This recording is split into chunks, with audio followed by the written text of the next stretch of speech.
बातमीपत्रात आता पाहूया गल्लीपासून ते दिल्लीपर्यंतच्या ताज्या घडामोडींचा धावता आढावा।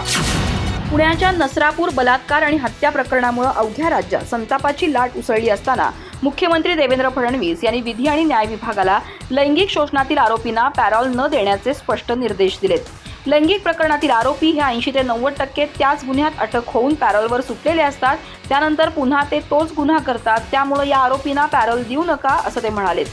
पुण्याच्या भोर तालुक्यातील नसरापूर येथील एका 4 वर्षीय चिमुकलीवर एका 65 वर्षीय नराधमानं बलात्कार करून तिची दगडानं ठेचून हत्या केल्याची संतापजनक घटना घडली आहे। या घटनेमुळे महाराष्ट्रात खळबळ माजली आहे। या पार्श्वभूमीवर मुख्यमंत्री देवेंद्र फडणवीस यांनी आजच्या मंत्रिमंडळ बैठकीत विधी आणि न्याय विभागाला उपरोक्त निर्देश दिले। ते म्हणाले, लैंगिक प्रकरणातील आरोपी हे 80 ते 90% त्याच गुन्ह्यात अटक होऊन पॅरोलवर सुटलेले असतात, पॅरोलवर सुटल्यानंतर ते पुन्हा तेच गुन्हे करतात। 2014 ते 2019 या काळात सरकारने यासंबंधी कायदा केला होता। सदर कायदा 2-3 वर्ष अस्तित्वात होता, पण कालांतराने तो कायदा कोर्टाने रद्दबातल केला। आता पुन्हा तसाच कायदा करा असं मुख्यमंत्र्यांनी म्हटलंय। मुख्यमंत्री फडणवीस नसरापूर प्रकरणावर बोलताना म्हणाले होते, मी स्वतः पीडितेच्या वडिलांशी 2 वेळा बोललो। मी त्यांना समजावून सांगितलं की आपल्याला नराधमाला मृत्यूदंडाची शिक्षा करून घ्यायची आहे, त्यासाठी वेळेत चार्जशीट दाखल होणं, केस चालणं महत्त्वाचं आहे। या प्रकरणी हायकोर्टाच्या माध्यमातून सगळ्या गोष्टीला फास्ट ट्रॅकवर नेण्याचा प्रयत्न केला जातोय। लोकशाहीत आपल्या सगळ्यांना अशा नराधमाला भर चौकात फाशी द्यावी असं वाटतं, पण लोकशाहीत ते करता येत नाही। लोकशाही कायद्यानं चालते, पण कुणालाही कायद्याचा दुरुपयोग करता येत नाही। यासाठी कोणतीही पळवाट न ठेवता त्याला मृत्यूदंडाची शिक्षा कशी होईल याचा प्रयत्न राज्य सरकार करेल। पश्चिम बंगाल आणि तमिळनाडूमधील विरोधकांचा पराभव हा देशासाठी, लोकशाहीसाठी धोक्याची घंटा आहे। या देशात कोणत्याही राज्यात विरोधी पक्षाचं अस्तित्व ठेवायचं नाही ही भूमिका ठेवत जर सत्ताधारी पक्ष काम करत असेल तर यापुढे विरोधकांनी लढायलाच नको असं उभाटाचे खासदार संजय राऊत यांनी म्हटलं आहे। तर पश्चिम बंगालमध्ये लाखो मतदार कापले जातात, मतदारांची संख्या कमी करत विजय मिळवला जातो, त्या पापामध्ये निवडणूक आयोग सहभागी असतो, त्यानंतर उत्सव करतात। संजय राऊत म्हणाले की काल ज्या निवडणुकांचे निकाल लागले त्यासारख्या निवडणुका या पाकिस्तान, रशियामध्ये होतात। अझरबैजानमध्ये निकालाच्या आधीच तिथे निकाल जाहीर होताना मी पाहिला आहे। भारतामध्ये सुद्धा त्याच पद्धतीने निवडणूक आणि लोकशाही जाताना दिसतीये। महिला आरक्षणाचा विषय असता तर मग केरळमध्ये का भाजपाला मतदान झालं नाही, तमिळनाडूमध्ये भाजपला का मतदान झालं नाही, तिथे नवीन पक्ष कसा निवडून आला असा सवाल राऊत यांनी केला आहे। पंतप्रधान यांनी भान ठेवत बोललं पाहिजे। महिला आरक्षणाची इतकी चिंता होती तर ते कधीच झालं। तुम्हाला मतदारसंघ वाढवायचे आहे, बाकी काही नाही। केरळमध्ये, तमिळनाडूमध्ये तुमच्या पक्षाला का यश मिळालं नाही? संजय राऊत म्हणाले की भाजपचे 365 दिवस केवळ एकच काम सुरू असतं की निवडणुका कशा लढायच्या आणि जिंकायच्या, बाकी देशात काय समस्या आहेत याकडे त्यांचं काहीही लक्ष नाही असा टोला संजय राऊत यांनी लगावला। देशाच्या पंतप्रधानांनी जगात इतकं काही सुरू असताना स्वतःला 5 राज्यांच्या निवडणुकीत झोकून दिलं होतं। गृहमंत्री एका राज्यात जाऊन राहतात, पैसा, सत्तेचा वापर करत निवडणूक जिंकली जाते, यामुळे कोण जिंकलं हे महत्त्वाचं नाही। लोकशाही जिवंत नसली तरी हे असे निकाल लोकशाहीमध्ये स्वीकारत पुन्हा उभं राहायचं असतं। राज्यातील कर्जमाफीबाबतच्या सर्व माहितीचं संकलन पूर्ण झालं असून मुख्यमंत्री देवेंद्र फडणवीस येत्या 1 महिन्याच्या आत यावर अंतिम निर्णय घेतील, अशी माहिती राज्याचे कृषी मंत्री दत्तात्रय भरणे यांनी दिली। पुणे येथील कृषी आयुक्त कार्यालयात आयोजित बैठकीनंतर पत्रकारांशी संवाद साधताना त्यांनी ही माहिती दिली।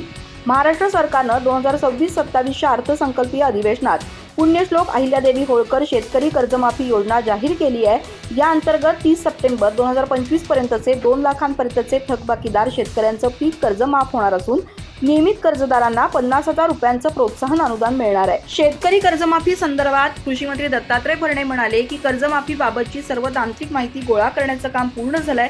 1 महिन्याच्या आत यावर अंतिम शिक्कामोर्तब होईल, यामुळे राज्यातील लाखो शेतकऱ्यांना मोठा आधार मिळणार आहे। याशिवाय मागील 2 महिन्यात झालेल्या अवकाळी पावसाची मदतही संबंधित शेतकऱ्यांपर्यंत पोहोचवली जात असल्याचं त्यांनी सांगितलं। अतिवृष्टी आणि अवकाळी पावसामुळे झालेल्या पिकांच्या नुकसानीबाबत बोलताना कृषी मंत्री भरणे म्हणाले की बाधित क्षेत्रांचे पंचनामे पूर्ण झालेत, ज्या शेतकऱ्यांचं नुकसान झालंय त्यांना शासनाच्या नियमानुसार लवकरच भरपाईचं वाटप करण्यात येईल। शेतकरी हितासाठी सरकार कटिबद्ध असल्याचं त्यांनी यावेळी नमूद केलं। समता नागरी सहकारी पतसंस्थेतील मनी लॉन्ड्रिंग प्रकरणात ईडीची कारवाई अधिक तीव्र झाली असून रुपाली चाकणकर यांच्या भगिनी प्रतिभा चाकणकर यांच्या चौकशीत धक्कादायक दावे समोर आले आहेत। धार्मिक कामासाठी दिलेला आधार पॅन कार्डचा गैरवापर करून बनावट खाती उघडल्याचा आरोप त्यांनी अशोक खरातवर केला आहे. मनी लॉन्ड्रिंग प्रकरणामुळे राज्यातील राजकीय वर्तुळात पुन्हा एकदा खळबळ उडाली आहे. समता नागरी सहकारी पतसंस्थेशी संबंधित या प्रकरणात अंमलबजावणी संचालनालयाने ईडीने तपासाची व्याप्ती वाढवली आहे. याच अनुषंगाने राज्य महिला आयोगाच्या माजी अध्यक्षा रुपाली चाकणकर यांच्या भगिनी प्रतिभा चाकणकर यांची 8 तास चौकशी करण्यात आली. या चौकशीत त्यांनी केलेल्या दाव्यांमुळे प्रकरणाला नवे वळण मिळालं आहे.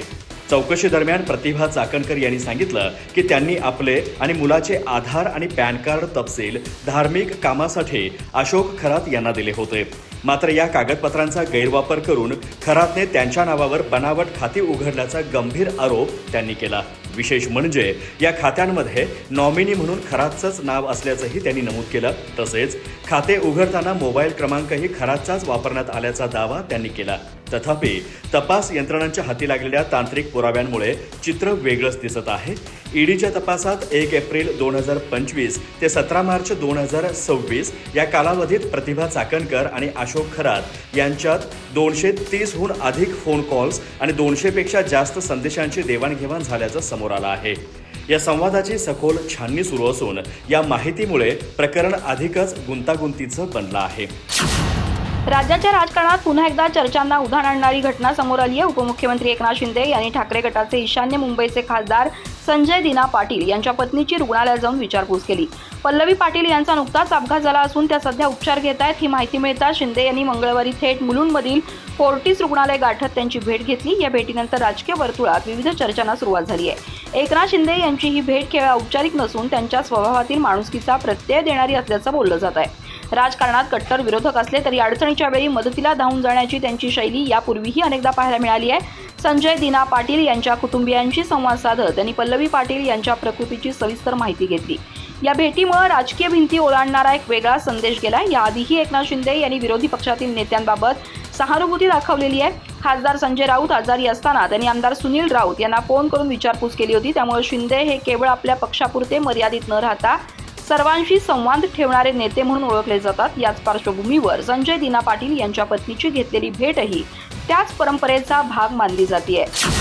जळगाव जिल्ह्यातील भुसावळ नगर परिषदेच्या नगराध्यक्षा गायत्री भंगाळे यांचं जात प्रमाणपत्र अवैध ठरलं आहे. त्यामुळे सरकारने त्यांची नगरसेवक आणि नगराध्यक्ष पदावरील निवड रद्द केली आहे. यामुळे राष्ट्रवादी काँग्रेस शरदचंद्र पवार पक्षाला जोरदार झटका बसला आहे. भुसावळ नगर परिषदेची निवडणूक नुकतीच झाली होती. त्यात राष्ट्रवादीच्या शरद पवार गटाने गायत्री भंगाळे यांना उमेदवारी दिली होती. त्यांनी राज्याचे वस्त्रोद्योग मंत्री संजय सावकारे यांच्या पत्नी रजनी सावकारे यांचा पराभव केला होता. या पराभवाची राज्यभर जोरदार चर्चा झाली.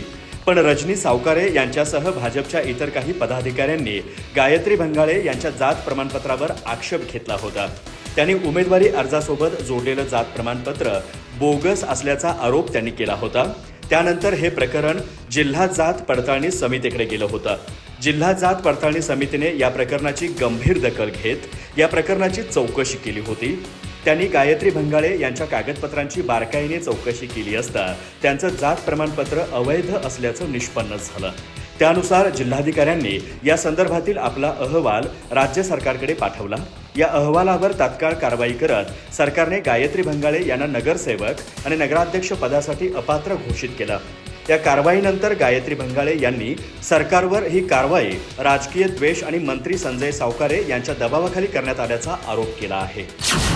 पुणे जिल्ह्यातील भोर तालुक्यातील नसरापूर इथं घडलेल्या चिमुकलीवरील अत्याचार आणि हत्येच्या घटनेनं संपूर्ण राज्याला हादरवून सोडलंय. या अमानुष प्रकारावर तीव्र प्रतिक्रिया देताना राज ठाकरे यांनी संतप्त शब्दात आपली भूमिका मांडली आहे. त्यांनी या घटनेचा निषेध करत आरोपीला कठोर शिक्षा व्हावी अशी मागणी केली आहे. तसंच अशा प्रकारच्या घटनांमध्ये सरकारनं केवळ आश्वासन न देता ठोस आणि तातडीची कारवाई करावी असं त्यांनी स्पष्ट केलं. राज ठाकरे यांनी आपल्या प्रतिक्रियेत म्हटलंय की अशा प्रकारच्या गुन्ह्यानंतर सरकार फास्ट ट्रॅक कारवाईची भाषा करतं, मात्र त्याचा नेमका अर्थ काय हे स्पष्ट होत नाही.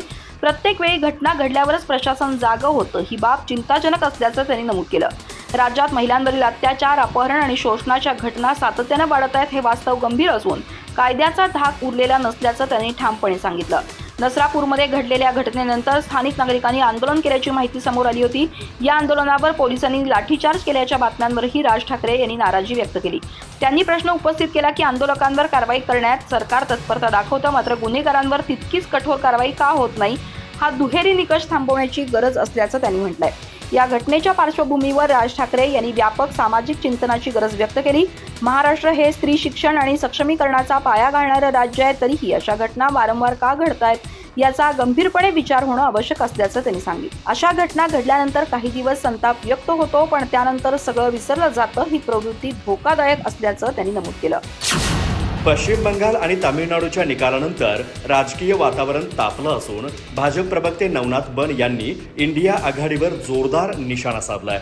पश्चिम बंगालमध्ये ममता बॅनर्जी यांनी आघाडीला बाजूला सारून निवडणूक लढवली, मात्र या निकालांनी आघाडीचं अस्तित्वच धोक्यात आल्याचं त्यांनी म्हटलं आहे. ममता बॅनर्जी आणि एम.के. स्टॅलिन हे उद्धव ठाकरेंचे जवळचे मित्र होते, मात्र जनतेने या दोघांनाही घरी पाठवलं. बंगालमध्ये ममता बॅनर्जींनी आघाडीला महत्त्व न देता स्वतंत्रपणे निवडणूक लढवली, ज्यामुळे आता त्या आघाडीत कुणीही उरलेलं नाही. नवनाथ बन म्हणाले की या आघाडीत आता केवळ काँग्रेस उरली आहे, मात्र काँग्रेसचे स्वतःचे भवितव्य काय आहे हे राहुल गांधी आणि त्यांच्या कार्यकर्त्यांना चांगलंच ठाऊक आहे. विरोधक कितीही एकत्र येण्याचा प्रयत्न करत असले तर जमिनीवर त्यांचे अस्तित्व संपत चाललं आहे.